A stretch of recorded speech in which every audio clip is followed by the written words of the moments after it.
चलो ध्यान दो। आज हम लोग कूलाम के नियम के बारे में, ठीक है, चर्चा करेंगे कि कूलाम का नियम कैसे लागू होगा जब बिंदु आवेश नहीं होगा। क्योंकि अभी तक पढ़े हैं कि कूलाम का नियम केवल बिंदु आवेश हेतु ही लागू होता है, ठीक है। लेकिन अगर मान लो बिंदु आवेश नहीं है तो कूलाम का नियम हम लोग कैसे लागू करेंगे। तो देखो, आवेश का जो वितरण है वो तीन प्रकार से बताया गया है। एक बताया गया है रेखीय आवेश वितरण, ध्यान से समझेंगे, यानी लीनियर चार्ज डिस्ट्रीब्यूशन। दूसरा तुमको बताया गया है पृष्ठीय आवेश वितरण, यानी सरफेस चार्ज डिस्ट्रीब्यूशन। और जो तीसरा तुमको बताया गया आयतन आवेश वितरण। आवेश वितरण मतलब वॉल्यूम चार्ज डिस्ट्रीब्यूशन। ये तीन तरह से आवेशों का वितरण होना तुमको समझाया गया इससे पहले। अब समझना ये है कि अगर बिंदु आवेश न हो, आवेशों का वितरण हो, कैसे गणना करेंगे कि आवेशों के बीच में कितना बल कार्य कर रहा है। अब जो रेखीय आवेश वितरण है, इस परिस्थिति में हम लोग गणना करते हैं रेखीय आवेश घनत्व का, जिसको हम लोग लिखते थे लैम्डा से। इसके बारे में अगर मान लो कि किसी भी वस्तु की लंबाई में आवेशों का वितरण है, जैसे मान लिया कि वस्तु की कुल लंबाई L है और इस पर कुल आवेश का मान Q है, तो हमने बताया था कि किसी भी वस्तु के एकांक लंबाई में निहित आवेश को ही रेखीय आवेश घनत्व कहते हैं। इसका मतलब रेखीय आवेश घनत्व lambda equals to q by l बताया गया था, कुल आवेश बटे कुल लंबाई। इसका मात्रक तुमको बताया था कूलाम प्रति मीटर, ऐसा। अब ध्यान दो, पृष्ठीय आवेश वितरण मतलब किसी भी वस्तु के पृष्ठ पर आवेश का वितरण हो, तो उस स्थिति में हम लोग निकालते हैं पृष्ठीय आवेश घनत्व, जिसको हम लोग सिग्मा से लिखते हैं, सिग्मा से। जैसे ये एक वस्तु है और इसके पृष्ठ पर आवेश वितरित है, मान लो इस पर कुल आवेश Q है और इस पृष्ठ का क्षेत्रफल A है, तो उस परिस्थिति में पृष्ठीय आवेश घनत्व कुल आवेश बटे कुल पृष्ठीय क्षेत्रफल। और इसका मात्रक तुमको बताया था कूलाम प्रति मीटर स्क्वायर। कहा था किसी भी वस्तु के एकांक क्षेत्रफल में निहित आवेश को ही उस वस्तु का पृष्ठीय आवेश घनत्व कहा जाता है। तीसरी बात बताया था आयतन आवेश वितरण, volume charge distribution. Volume charge distribution में हम लोग गणना करते हैं, या आयतन आवेश वितरण में आयतन आवेश घनत्व, आयतन आवेश घनत्व, ऐसा, जिसको हम लोग लिखते हैं रो के द्वारा, रो से लिखा जाता है। अगर मान लो कोई त्रिविमीय वस्तु है, अर्थात उसमें आयतन है, ऐसा आयतन है, मान लो इसके आयतन में कुल आवेश की मात्रा Q और इसका कुल आयतन V, तो इसको लिखते थे कि रो बराबर Q बटा V। इसका मात्रक कूलाम प्रति मीटर घन, यानी किसी भी वस्तु के एकांक आयतन में निहित आवेश की मात्रा को ही आयतन आवेश घनत्व कहते हैं। ये तीन तरह से आवेशों का वितरण तुमको समझाया गया है।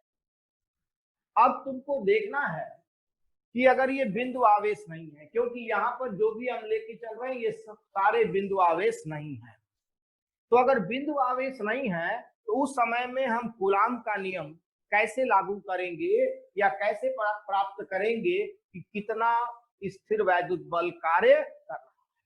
अब ध्यान दो, ये सब चीजें हमने पहले बता दिया है। अब एक एक परिस्थिति में हम लोग निकालने की कोशिश करते हैं कि कितना बल लगेगा। पहली परिस्थिति में मान लो कि ये एक रेखीय रूप से आवेश का वितरण है। ये एक छड़ है जिसकी लंबाई L है और इस पर कुल आवेश Q एक समान रूप से वितरित है। यहां पर जो भी हम गणना करेंगे वो एक समान के लिए करेंगे, असमान के लिए कोई भी गणना नहीं होगी। तो यहां पर आवेश वितरित है, इससे कुछ दूरी पर एक आवेश Q डैश है जो कि मान लो यहां से छड़ के से R दूरी पर है। अब हम ये गणना करना चाहते हैं कि इन आवेशों के कारण और इस आवेश के कारण इनके बीच में कितना स्थिर वैद्युत बल कार्य कर रहा होगा। तो जाहिर सी बात है बिंदु आवेश के लिए तो हम इसको लागू नहीं कर सकते, ये बिंदु आवेश तो नहीं है, लेकिन कूलाम का नियम तो बिंदु आवेश है, बिंदु आवेश के लिए ही सत्य है। तो उस परिस्थिति में हम लोग यहाँ पर एक छोटे लंबाई की गणना कर लेते हैं। मान लेते हैं कि एक छोटी सी लंबाई dl है और इसमें निहित आवेश की मात्रा dq है। अब अगर ये छोटा सा भाग हो गया तो ये दूरी इसको बना देती है बिंदु आवेश। यहाँ पर रेखीय आवेश घनत्व लैम्डा बराबर Q बटा L, Q आवेश L लंबाई में। इसी तरह से ध्यान दो कि चूंकि आवेशों का वितरण एक समान है, इसीलिए पूरे लंबाई में जितना आवेश होगा, जिस तरह से वितरित होगा, छोटे भाग में भी उसी तरह से वितरित होगा। इसका मतलब हम कह सकते हैं कि dq आवेश dl लंबाई, ये आवेश घनत्व समान होगा, चाहे पूरे को देख लें चाहे छोटे को देख लें, क्योंकि एक समान रूप से आवेश क्या है, वितरित है। उस स्थिति में dq बराबर हो गया लैम्डा गुणे dl। अब हम इस बिंदु आवेश जो माना गया भाग है, अल्पांश है, इसके कारण इसके बीच में लगने वाला बल निकाल लें। तो स्थिर वैद्युत बल, एक छोटा सा बल लगेगा dF, जाहिर सी बात है नियतांक रहेगा K, एक आवेश हो गया dQ और एक आवेश हो गया Q डैश और बीच की दूरी R स्क्वायर। ये तो केवल इस छोटे अल्पांश में निहित बिंदु आवेश के कारण dQ और Q डैश के बीच में लगने वाला बल है। उस परिस्थिति में संपूर्ण लंबाई में निहित आवेश के कारण कार्यरत स्थिर वैद्युत बल, पूरे लंबाई के कारण जो आवेश है इस पूरे लंबाई में, उसके कारण इसके बीच में लगने वाला स्थिर वैद्युत बल, यानी छड़ पर जितना आवेश है और ये जो बिंदु आवेश पहले से Q डैश लिया गया, ठीक है, इन दोनों के कारण नेट बल कितना लगेगा। तो जाहिर सी बात है बल F लगेगा। समाकलन कर लें इसका dF का, समाकलन K dQ into Q dash by R square, या अगले पद में हम ऐसे लिख सकते हैं K नियतांक है, बाहर हो गया, समाकलन देखो dQ तो अगर हम अल्पांश छोटा या बड़ा लें तो उसमें निहित आवेश की मात्रा बदलेगी, तो dQ कोई मानक नहीं हो गया, लेकिन आवेश घनत्व अपने आप में क्या है, मानक है। तो इसलिए dQ को इस रूप में लिख सकते हैं लैम्डा गुणे dl गुणे Q डैश बटा R स्क्वायर। समाकलित करने कहां से कहां तक, उस शून्य से पूरी लंबाई के लिए। तो अगर ऐसा समाकलन हम कर लेंगे तो इस संपूर्ण आवेशित छड़ और Q डैश के मध्य कार्य करने वाले संपूर्ण बल को हम क्या कर सकते हैं, प्राप्त कर सकते हैं। ठीक है, इसको जल्दी से नोट कर डालो।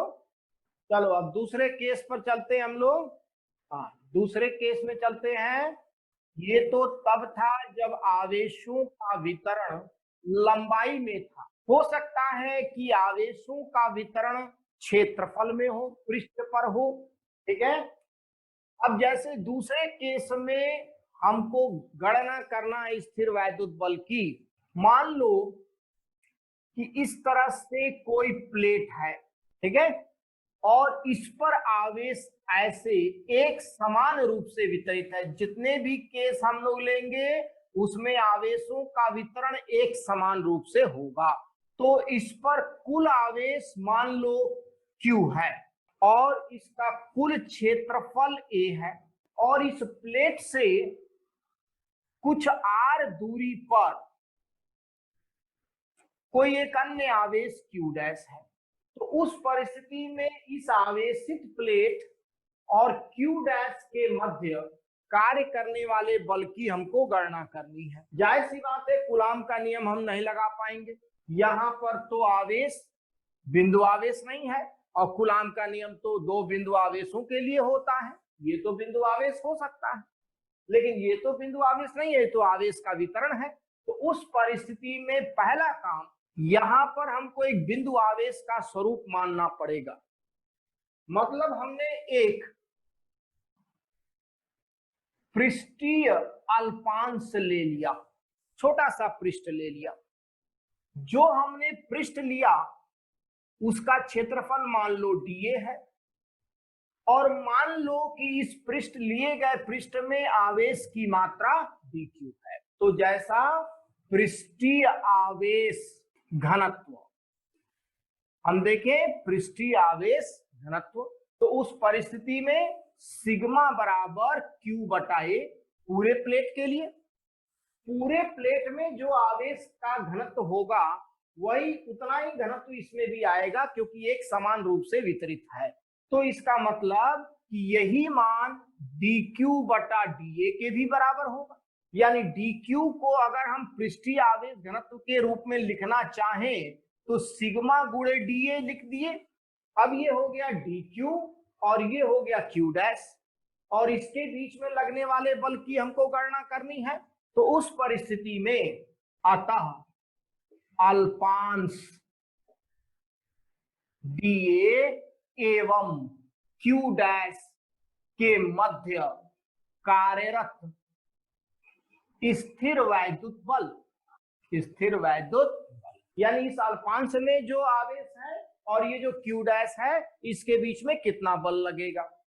जाहिर सी बात है ये बल हो गया dF नियतांक, एक आवेश dQ, एक आवेश Q डैश, और दूरी हो गई r²। अतः संपूर्ण पृष्ठ एवं Q डैश के मध्य कार्यरत स्थिर वैद्युत बल, तो पूरे पृष्ठ पर जो आवेश है और Q डैश के मध्य कार्यरत स्थिर वैद्युत बल, तो हम कहेंगे कि वो बल F होगा। यानी ये जो छोटे भाग के लिए हमने निकाला है इसी को समाकलित कर ले, यानी समाकलन किसका, dF का, यानी समाकलन किसका, K dQ Q dash by r²। अब ध्यान दो कि अगर हम पृष्ठीय क्षेत्रफल बढ़ा लेंगे तो उस स्थिति में उसमें आवेश का मान भी बदल जाएगा। इसलिए dQ कोई निश्चित मान नहीं है, लेकिन आवेश घनत्व तो निश्चित है क्योंकि एक समान रूप से वितरित है। तो उस अवस्था में K को बाहर कर लिया, नियतांक है, और dQ को लिख दिया सिग्मा गुणे dA गुणे कितना, Q डैश बटा r², और इसको समाकलित कर लिया 0 से a तक। तो देखो संपूर्ण पृष्ठ पर जो आवेश थे और जो Q डैश था उसके बीच में बल की गणना हो जाएगी। ठीक है, तो इस तरह से जब पृष्ठ पर आवेश का वितरण होता है तो इस फार्मूले के द्वारा हम लोग स्थिर वैद्युत बल की गणना कर सकते हैं। जब हम बोलते जाते हैं उसके साथ साथ आप समझते भी जाइए और साथ साथ लिखते भी जाइए, क्योंकि हो सकता है बोर्ड जो है आपको पूरा व्यू ना देता हो कभी नेट। तो ये जो केस उठाया था वो उठाया था हमने पृष्ठीय आवेश वितरण की स्थिति में कूलाम के नियम से स्थिर वैद्युत बल का निर्धारण। चलो अब तीसरी परिस्थिति देख लेते हैं। तीसरी परिस्थिति मतलब जब आयतन में आवेश का वितरण हो तो उस परिस्थिति में हम कैसे गणना करेंगे कि कितना स्थिर वैद्युत बल कार्य करेगा। तीसरी परिस्थिति में कि मान लो ये एक वस्तु लिया, त्रिविमीय वस्तु। जो त्रिविमीय वस्तु माना जाता है इसका मतलब उसमें लंबाई, चौड़ाई और मोटाई या ऊंचाई भी रहता है और इसमें आवेश का वितरण है। ऐसा अगर मान लो इसमें कुल आवेश की मात्रा Q है और इसका कुल आयतन V है और इस आवेशित वस्तु से कुछ दूरी यानी R पर कोई एक बिंदु आवेश Q डैश रखा है। अब ये गणना करना चाहते हैं कि इस पूरे आवेशित वस्तु की वजह से और इस Q डैश के कारण इन दोनों के बीच में कितना स्थिर वैद्युत बल लगेगा। अब ध्यान दो, जैसे पहले किया था ठीक वैसा ही अभी भी करना है। जैसे ये तो बिंदु आवेश नहीं है तो उस परिस्थिति में आप यहां पर एक छोटा सा आयतन को माने यानी अल्पांश आयतन ले लें। जैसे जो आयतन लिया वो आयतन का भाग dV है और मान लो कि इस अल्पांश आयतन में आवेश कितना आता है dQ। तो उस परिस्थिति में आयतन आवेश घनत्व, आयतन आवेश घनत्व पूरे पदार्थ के लिए, पूरे वस्तु के लिए जितना आयतन आवेश घनत्व होगा इस छोटे भाग में भी उतना ही आवेश घनत्व होगा क्योंकि एक समान रूप से आवेश क्या है, वितरित है। तो ऐसे परिस्थिति में आयतन आवेश घनत्व जिसको हम लोग लिखते थे किससे, रो से, Q बटा V, कुल आवेश बटा कुल आयतन। छोटे अल्पांश के लिए dQ बटा dV, यानी dQ बराबर लिखा जा सकता है रो इंटू dV। अब इस अल्पांश आयतन में जो निहित आवेश है वो इस दूरी के लिए बिंदु आवेश का काम करेगा। तो उस परिस्थिति में अल्पांश आयतन में निहित आवेश एवं Q डैश के मध्य कार्यरत स्थिर वैद्युत बल, इसमें निहित आवेश और Q डैश के बीच में कितना स्थिर वैद्युत बल होगा। जाहिर सी बात है छोटा बल होगा कि एक आवेश dQ दूसरा Q डैश बटा R स्क्वायर। अब इस छोटे भाग के बीच में बल की गणना हो गई, लेकिन हमको तो संपूर्ण आवेशित वस्तु और Q डैश के बीच में बल चाहिए।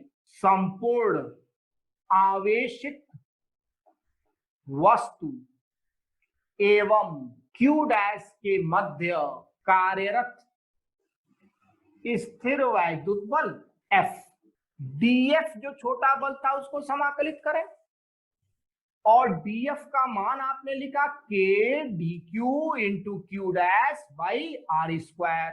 अब dQ तो कोई निश्चित मान नहीं है क्योंकि आयतन अल्पांश का अगर बड़ा कर लिया छोटा कर लिया तो उसमें आवेश की मात्रा dQ का मान बदल जाएगा, लेकिन आयतन आवेश घनत्व निश्चित मान है। तो उस परिस्थिति में हम कहे K नियतांक हो गया और dQ की जगह पर लिख दिया रो dV Q dash by R square और इसको समाकलित कर लो संपूर्ण आयतन के लिए।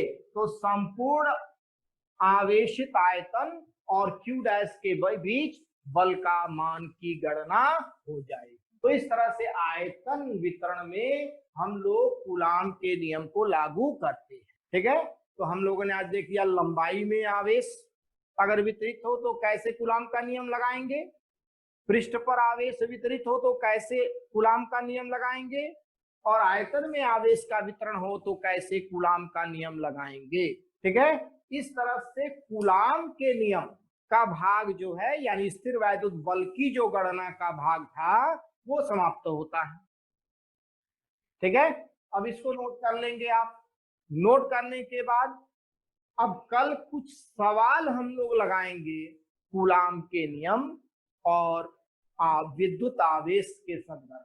दो भाग हमने पूरा किया, एक विद्युत आवेश बताया, विद्युत आवेश क्या है, विद्युत आवेश के गुण क्या है, फिर बताया कूलाम का नियम और कूलाम के नियम की विशेषताएं क्या क्या हैं, ये सब चर्चा हुई। तो अब विद्युत आवेश और कूलाम के नियम के आधार पर कुछ प्रश्नों को हल करें, और हम लोग स्टार्ट करेंगे इसके आधार पर कुछ न्यूमेरिकल कर लेंगे। तब उसके बाद हम लोग जाएंगे वैद्युत क्षेत्र में।